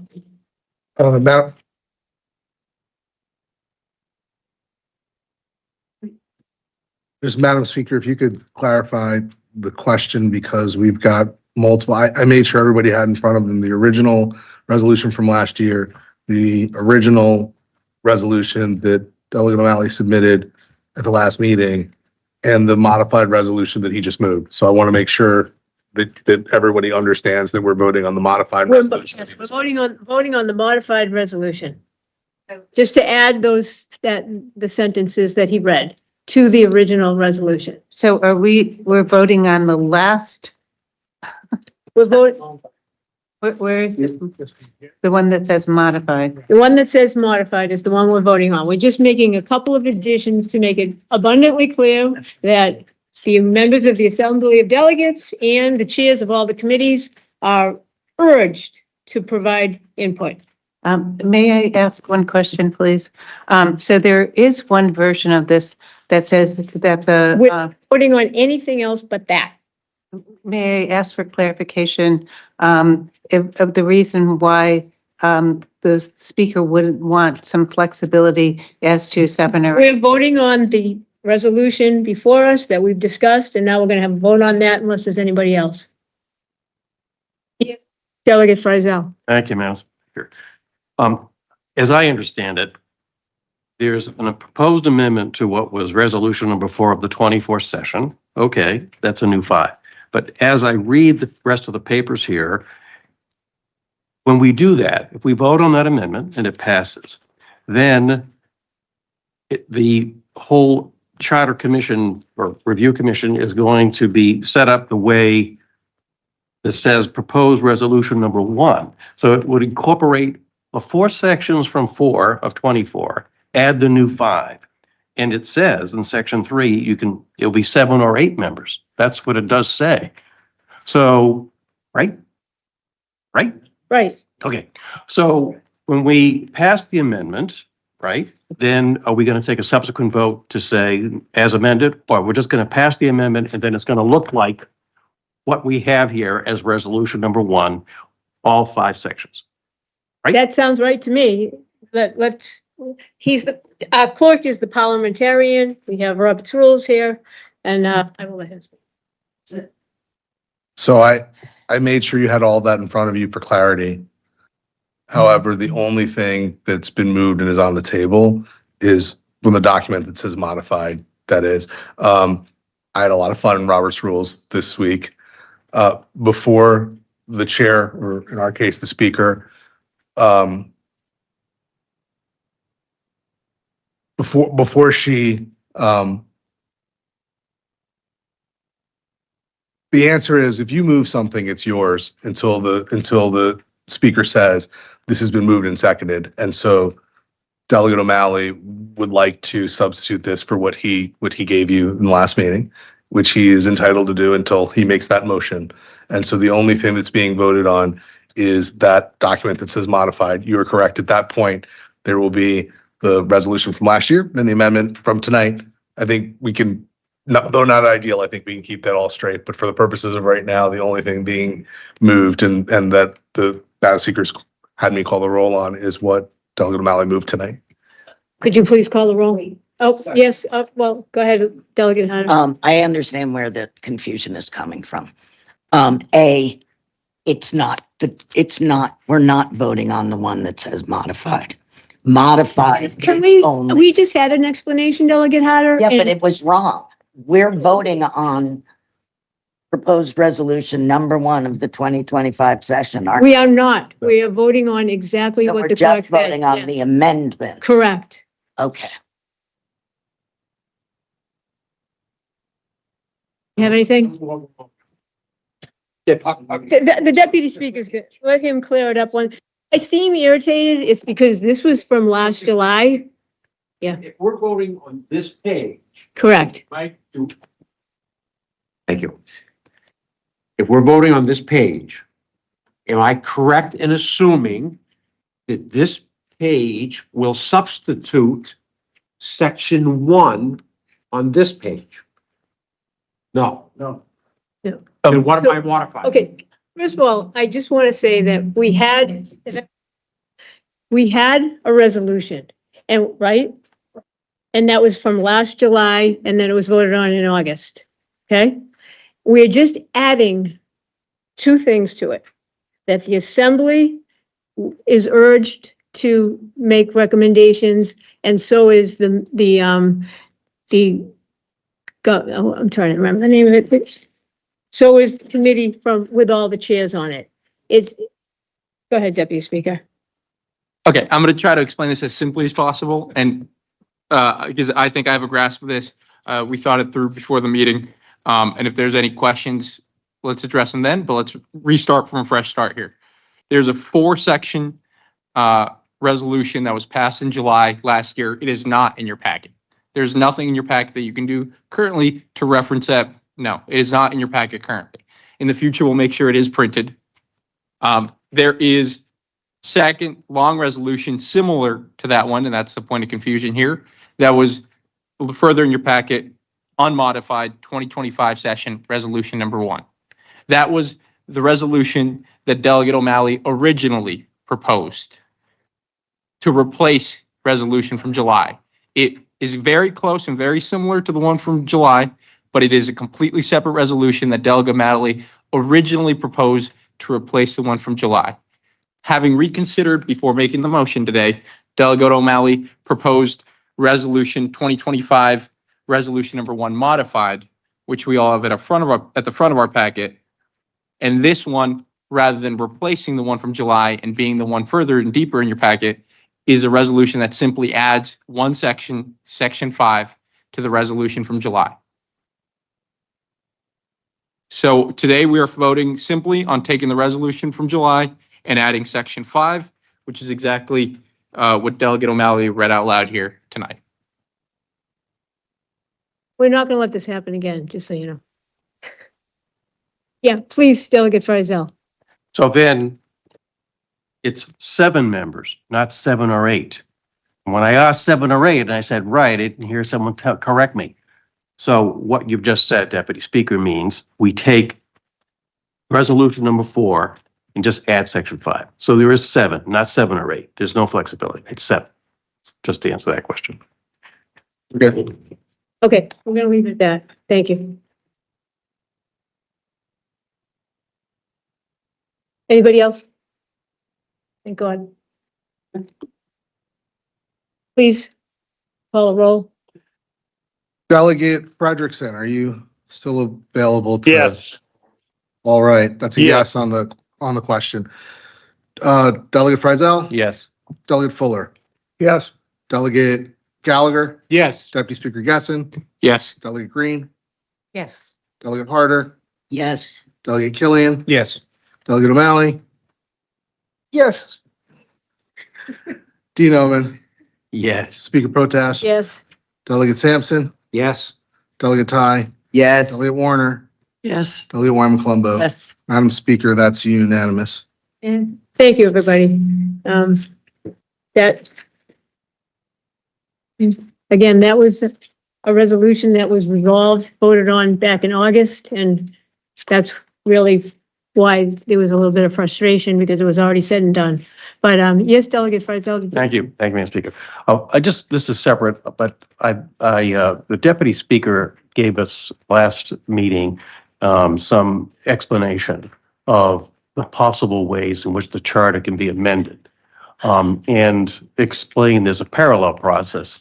I think it's under Chapter 801 process. If I could stop you, Delegate Frizzell, that is not on our agenda. Therefore, it would be an open meeting law to try to discuss that now. I apologize for that, but we have to go along with the agenda. Unless I'm wrong about that, it seems like it's not on the agenda. Just a question of information from Yeah. the Deputy Speaker about the process. I know it seems that simple, but open meeting law, really makes us stick to whatever's on the agenda. We can't get into any other topics. Is that okay with you? Well, then maybe we should talk about it at another meeting then. Absolutely. Thank you. Absolutely. So, reports of committees. I don't think we had any actual committee meetings, so we don't have that. Report from the clerk. Presentation of the Manual of Governance and Procedure.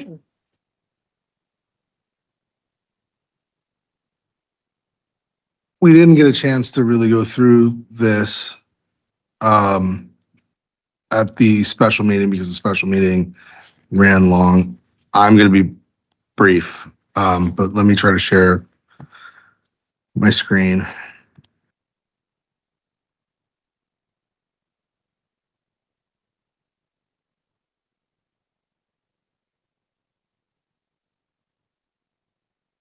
The main thing I can say is please review the manual when you get a chance. As I'm running through this, I'm really just going to highlight the sections that I really feel like you need to read a lot. Slide 1, the Manual of Governance and Procedures designed to set forth in a single coherent publication all the procedural rules that govern the conduct and product of the Barnstable County Assembly of Delegates. Specifically, what that means is there's a lot of language in the manual that's duplicative to the charter, but there's also things in the manual that are in addition to the charter. So we're endeavoring over the course, especially of the next 2 years in this session, to make sure that we're updating it and that everything that you need to be a delegate is in one place, but bear with us as we do that. So we did the educational requirements. This says that you're supposed to serve on one standing committee, but really periodically update their community of assembly and county issues, which may be accomplished by reporting to the Board of Selectmen or providing a written report in the town's annual report. I know a couple of you have reached out to me to give that to your town, and I'm working on adapting that, but really it's vitally important. So much so that they put it in the rules that delegates report to their town and bring back what their town wants to the assembly. Weighted vote and quorum. Debate. Please review section 8 on debate. There's actually a resolution that the speaker is filing today about cutting the time by right that delegates have to talk when they're recognized during debate from 10 minutes to 5. As you can see here, you still, whatever happens, by a 2/3 vote, you can ask for your time to be extended, and the speaker can grant that, or you can vote on it. But please review section 8 specifically, because that lays out a lot of the rules about debate when the assembly convenes. We're different when we're in committee of the whole. The rules are looser. That's why we have committee of the whole, so we can function as a kind of committee. But when we convene, it gets kind of formal. So please review that. In section 9, vitally important. These are the debates and the motions. Let's see. Order of business. I know that this is actually in the manual. We're following this now, and we'll be following it until a resolution is put into place to re-examine this and possibly change it. And so we're going to be doing that soon. That will be debated. We follow our rules, and so if anything, the manual changes, everybody will get a chance to debate that and vote on that before that happens. So that's why we've gone back to the more formal order of business. This is also important. It's just referral to committee. Anything that's on the calendar that's being discussed, someone can make a motion to refer to committee instead. Resolutions have to be in writing. Committees are laid out in the manual. Please take a look at that as well. You have a committee list. I can make sure that you have that. But section 20 is important. It's the procedure for committees. This is vitally important. The next one's actually vitally important. It's back to the speaker. Can herself or himself decide to suspend the rules to let a staff member answer a question? We sometimes take votes on that. We don't need to. The chair can just decide, hey, we're going to let a staff member talk and answer your question. This is vitally important. So basically anything that's not set out in a requirement of mass law, of the charter, of the manual of procedures, Robert's Rules governs. I have a nice brand new copy that I bought with a gift card, and I like it, and it's nice. And so this is anything that's not in our rules. That's what governs. It's very clear. So we've been using that a whole bunch the last 30 days. There's a section in the manual 14G that talks about the budget process. We will be getting a memo to you about this year's budget process and laying this all out in a very what did Valerie Wyman Colombo say? Plain English, very direct on what the budget process will be this year. But this is what it currently is in the manual. I believe that's all. If you want to know again which sections I think are very important for you to review, the 4 or 5 that is, I'll be sending this out to you. But also just I can point you to the right sections. But it's read the document if you've got time. Future agenda items. Oh, yes.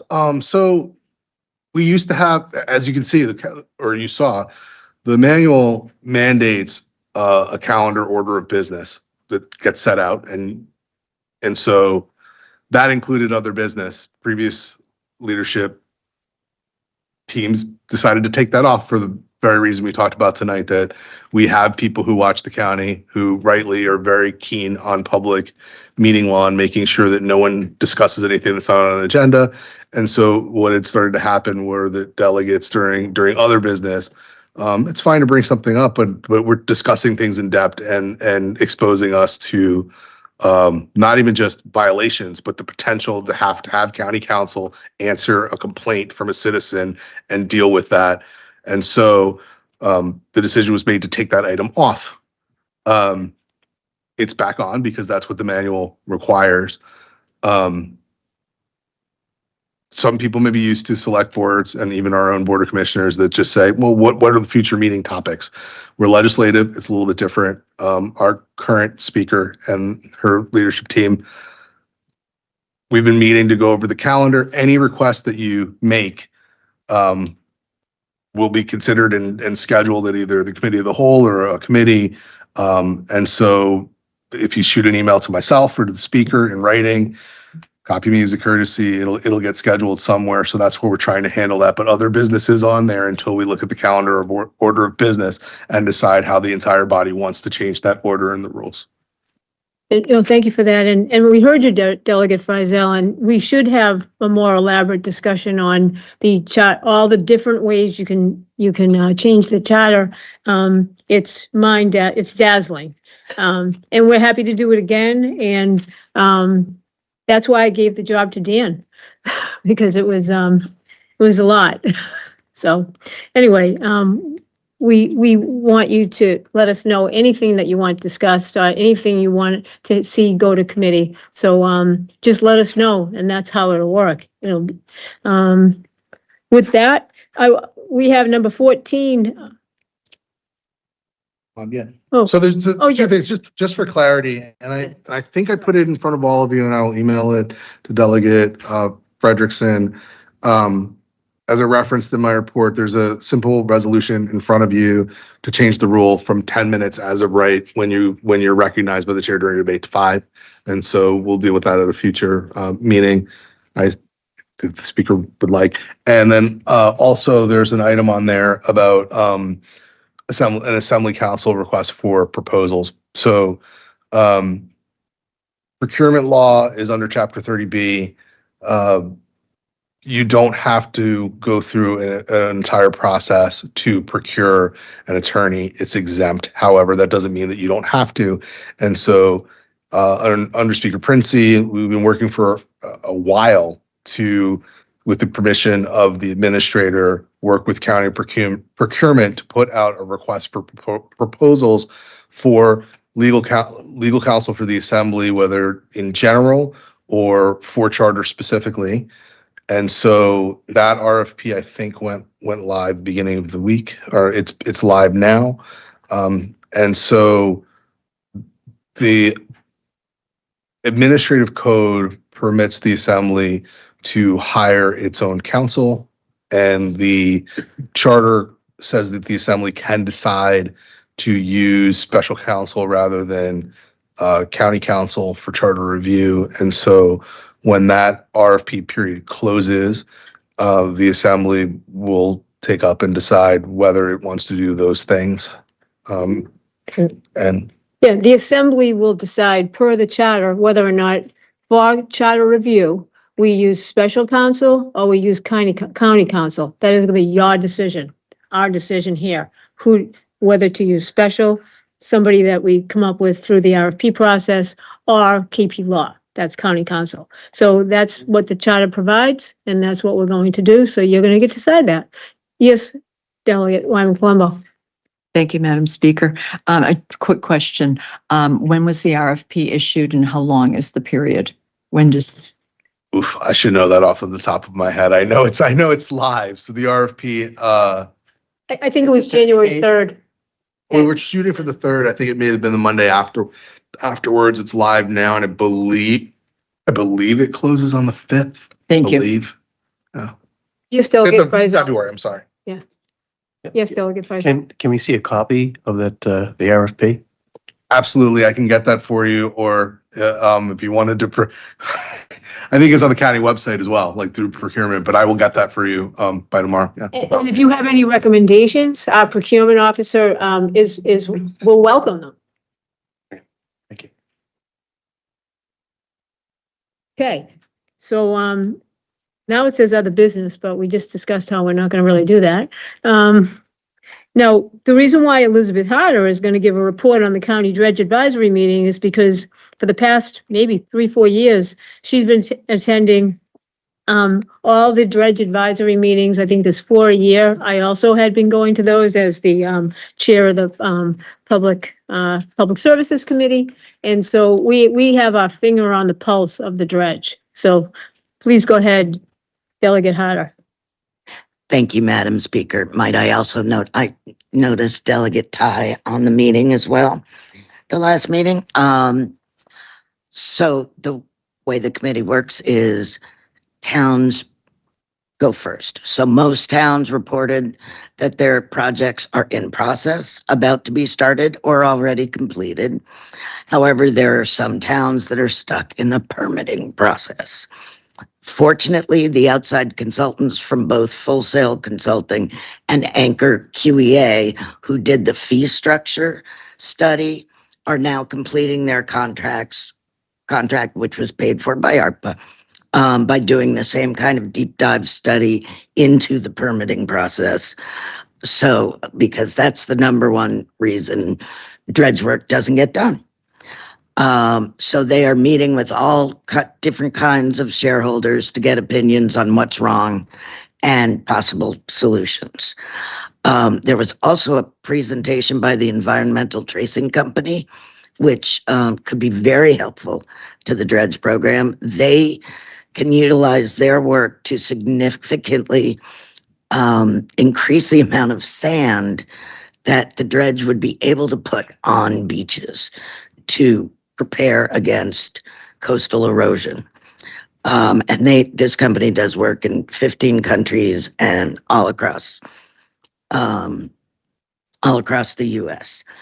At this point, the dredge work has been completed in 3 towns and has now started in Yarmouth. And in fact, for those of you who have access to the Cape Cod Times website, today they posted a video of the dredge in Bass River, and it's really cool. And then just personally, since the committee didn't meet, but personally, I'd like people to think about, as we enter the budget process, that last year we did not give them an assistant because we wanted to see how they did this year. And I think this year they've proven they know what they're doing. And I'm going to ask you to think about that, but we'll discuss that more in committee. Thank you. Yes, thank you so much. And thank you for all you do for the Assembly and Deputy Speaker. Madam Speaker, I move that we adjourn. And Sally? Second. Roll call vote. Delegate Frederickson, Delegate Frizel, Yes. Delegate Fuller, Yes. Delegate Gallagher, Yes. Deputy Speaker Gasson, Yes. Delegate Green, Yes. Delegate Harder, Yes. Delegate Killian. Yes. Delegate O'Malley, Yes. Dean Omen, Yes. Speaker Potash, Yes. Delegate Sampson, Yes. Delegate Ty, Yes. Delegate Warner, Yes. Delegate Wyatt Palumbo. We are adjourned. Thank you and good night, Cape Cod. Dan, you ask me about